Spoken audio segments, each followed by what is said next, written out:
Hello viewers, welcome to yet another exciting and insightful episode of My Environment, My Future, a show that talks about everything that has to do with the environment. On today's episode, we are graced enough to have a representative from the Zambia Environment Youth Network. I am going to allow him to first introduce himself and then we'll go from there. Please, hello, how are you? Hi, I'm great. How are you? I'm good, thank you. Please go Awesome. ahead and introduce yourself, names and all. Okay, sure. So my name is Moses Sabao. Okay. I know that surname sounds quite complicated for most. Exactly. So I'm here to represent the Zambia Youth Environmental Network. Okay. Short ZN, not the Zane, ZN. Zen. Exactly.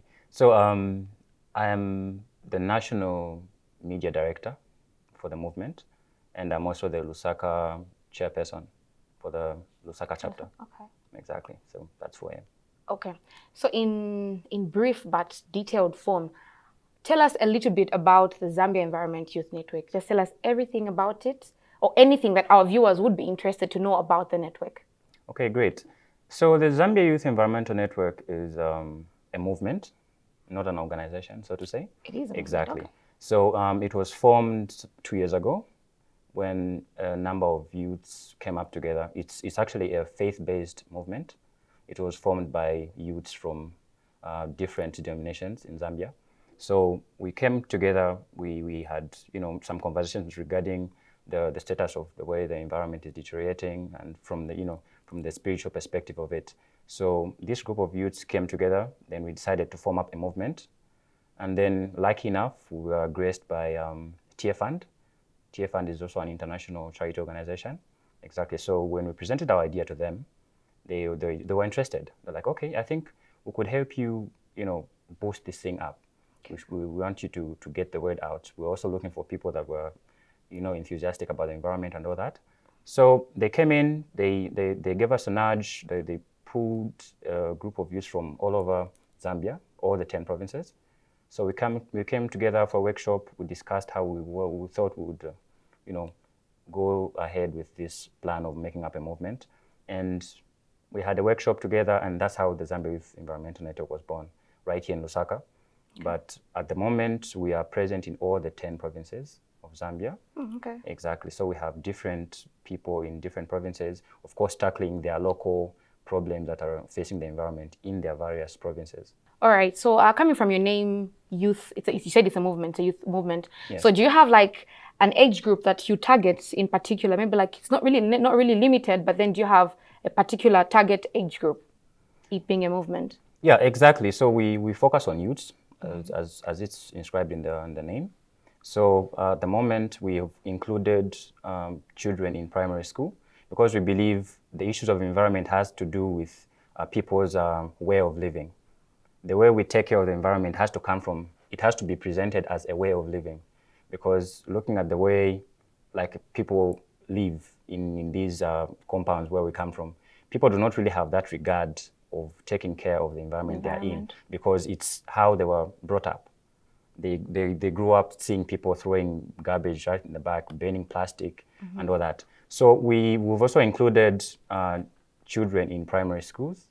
Here in Lusaka, we have a project where we're running. We are dealing with pupils in community schools, because we believe these are people that are not usually considered whenever there are projects. Yeah. Exactly, and they come from these, the compound, would like to say. Yeah, yeah. Exactly, where people don't really have that regard for the environment. So we've incorporated them by having some lessons with them, where we talk about the goodness of taking care of the environment, the importance of recycling, not burning plastics, planting trees, and all that. Exactly. So we've done that as a way of inculcating these values in these people as they're still young. So by the time they're growing up, they also impart that knowledge into the parents, of course, and obviously their children as they grow up. So it has to start from somewhere to build up into becoming a way of living. Okay. Yeah. So we started from children that are like grade 5, 6, 7. Then we go all the way up to universities. Okay. Exactly. Okay. So now you are part of our show as a partner. Yeah, this is My Environment, My Future. So you as a movement, what really triggered you or what moved you to be part of My Environment, My Future, to partner with us? What really triggered you to be our partners? Well, it's since our main objective is to get into, to emphasize and get the word out. We need to get the message out to everyone out there. Because like I said, it's a movement and we have a message. Exactly. So getting on a platform like this one gives us an audience to people that we cannot reach physically, because we have a lot of people to reach out, but we might be limited by distance and all that. But being on a platform like this one gives us that opportunity to talk to people that are far beyond our reach. Okay. So it's actually a good idea, because media these days is an easier way of communicating with people. Okay. So we thought being on such a platform would enable us to reach a whole lot of people out there. Okay. So thank you so much for that. We're just going to hold the thought right there, because I'm sure our viewers are so interested to learn more about this youth movement that advocates for the environment. So our viewers, just stay right there and we'll be right back.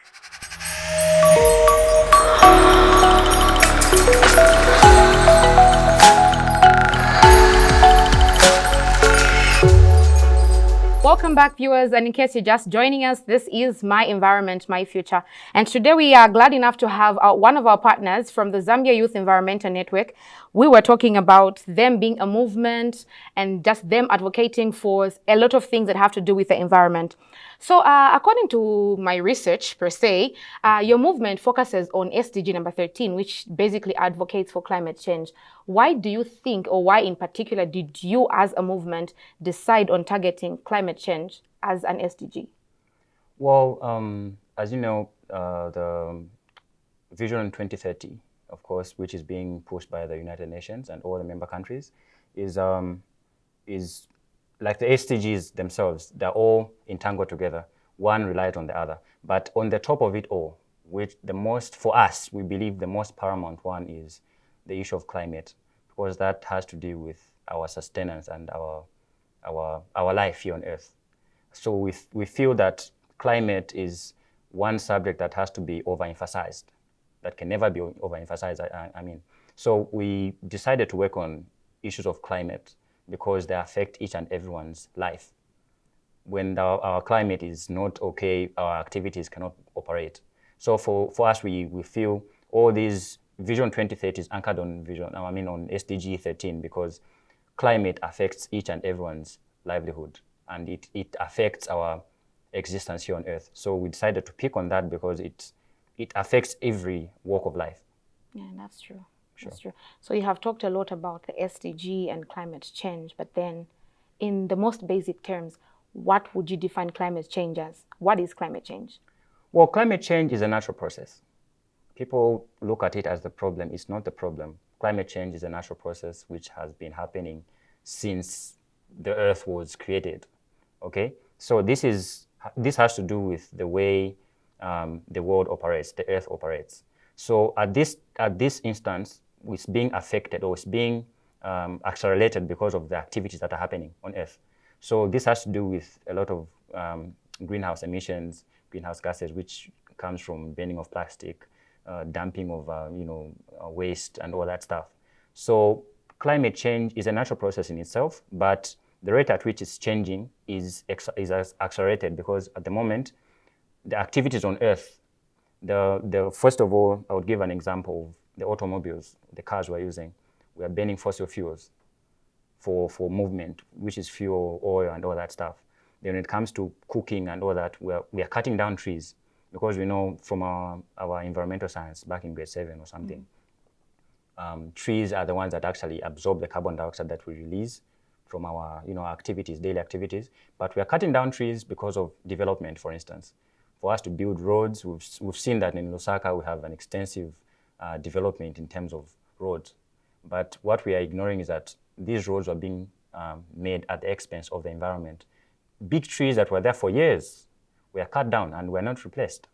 You get that? So we are increasing development, which is a good thing, but we are not replacing the trees that we had cleared off in order for that development to come up. We are creating more room for more vehicles, which is more carbon dioxide, but we are removing that aspect of the environment that was taking care of that carbon dioxide or carbon monoxide that was being released. Exactly. So looking at that alone itself, it's a challenge in that people need to be aware to say whenever we create room for development, we need to create another aspect of the world or the ecosystem that has to take care of waste from one side, from one end to the other. So at this extent, we are developing, we are cutting down trees, we are burning fossil fuels, we are using plants or trees for fuel, for cooking and all that, but we are not replacing it in order to take care of the carbon monoxide or carbon dioxide that comes from the burning of those fossil fuels. So from that extent, we feel a lot of people need to learn. They need to know the importance of creating development and balancing it up with something that's going to get rid of the waste that is produced from one end to the next. So basically what your movement advocates for is a sustainable kind of development, one that meets the needs of the present without affecting the future generation. Is that okay? Yeah, sure. Okay, no, that's quite insightful. So viewers, we're still here talking to one of our partners from the Zambia Youth Environmental Network, and we're going to be right back, still talking about climate change, SDG number 13, and many more. Stay right there.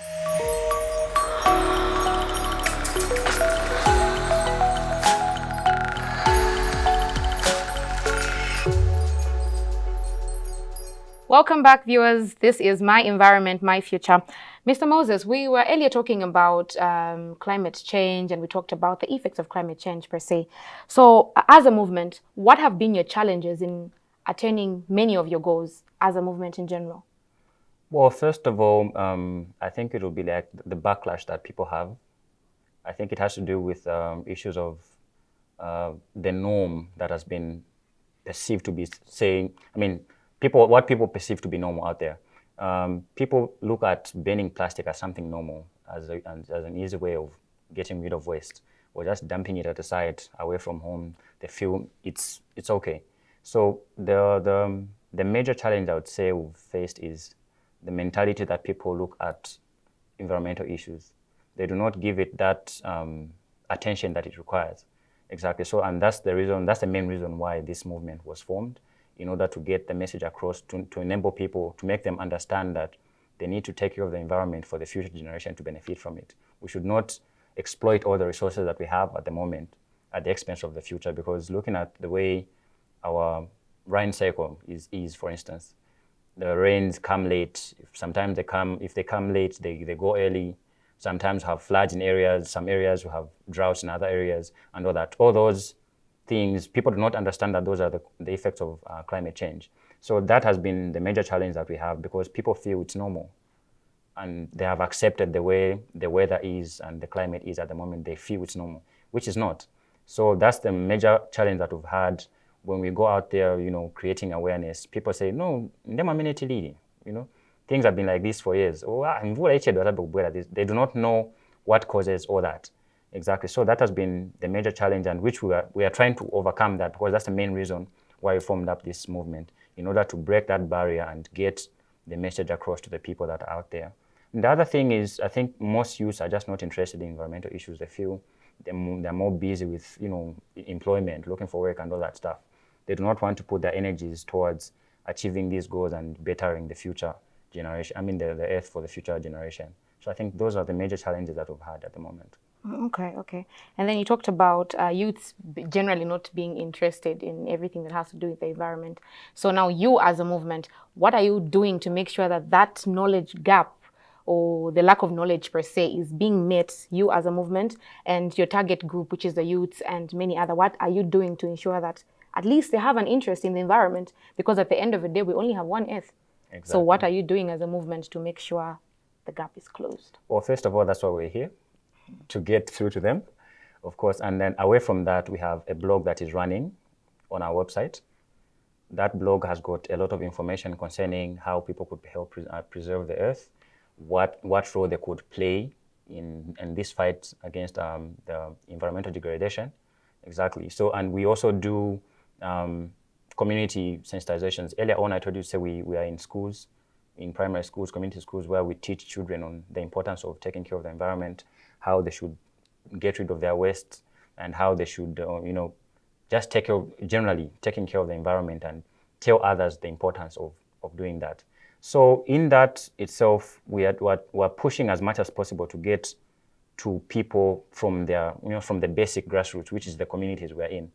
Exactly. So we go in societies, communities, marketplaces, talking to people, educating them and giving them information regarding how they could play a role in taking part in improving the status of the environment. Okay. So that's what we are doing at the moment, and we hope that this platform will help us to get that message across to those people that we cannot physically get to. Okay. All right. So now, to our viewers, the youth, and many other that are watching, what advice would you give them right now from an environmental perspective? I think the best advice I would give them to say at the moment is it begins with us. It begins with me. Okay?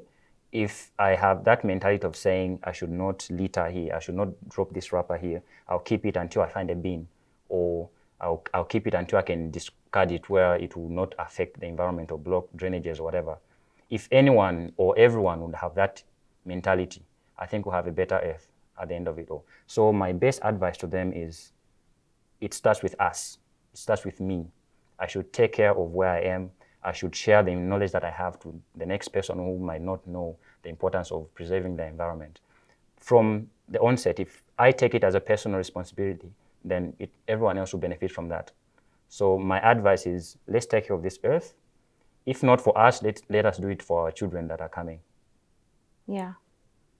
That's very brief and quite sustainable, I must say. Thank you so much for that.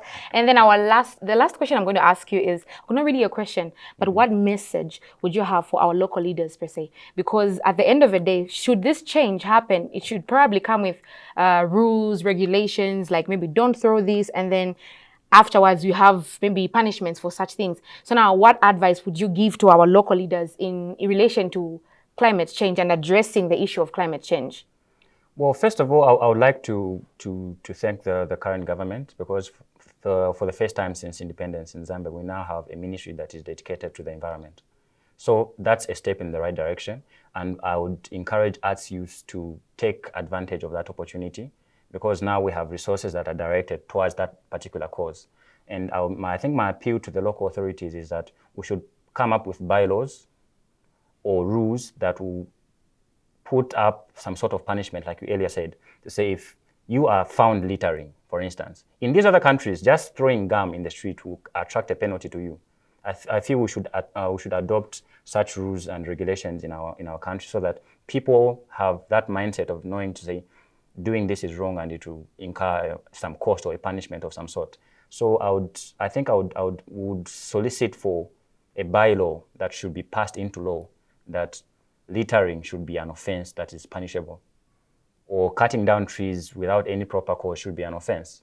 So we should come up with a board that regulates and monitors the environment, or people in a society that are doing an injustice to the community or to the environment. So I think when we do that, that would, boost up the vigilance of people out there, because naturally human beings they want to be afraid of something. If we present something that they're going to be scared of, or a penalty of some sort, they'll be bent into doing the right thing.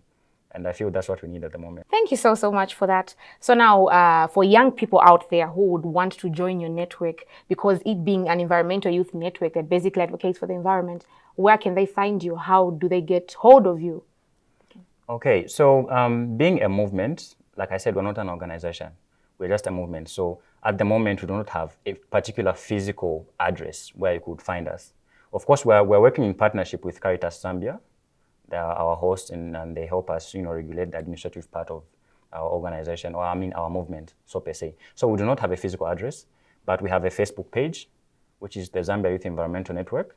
So people can follow us there. They'll follow up with our activities from our Facebook page. We also have a website, which is www.zyen.org. They could follow us up, follow the link, then they would find a blog where they can find all the information of our activities. Whenever I have an activity, we'll post it on the website. And there's a blog there where people could comment and read about a lot of issues concerning the environment.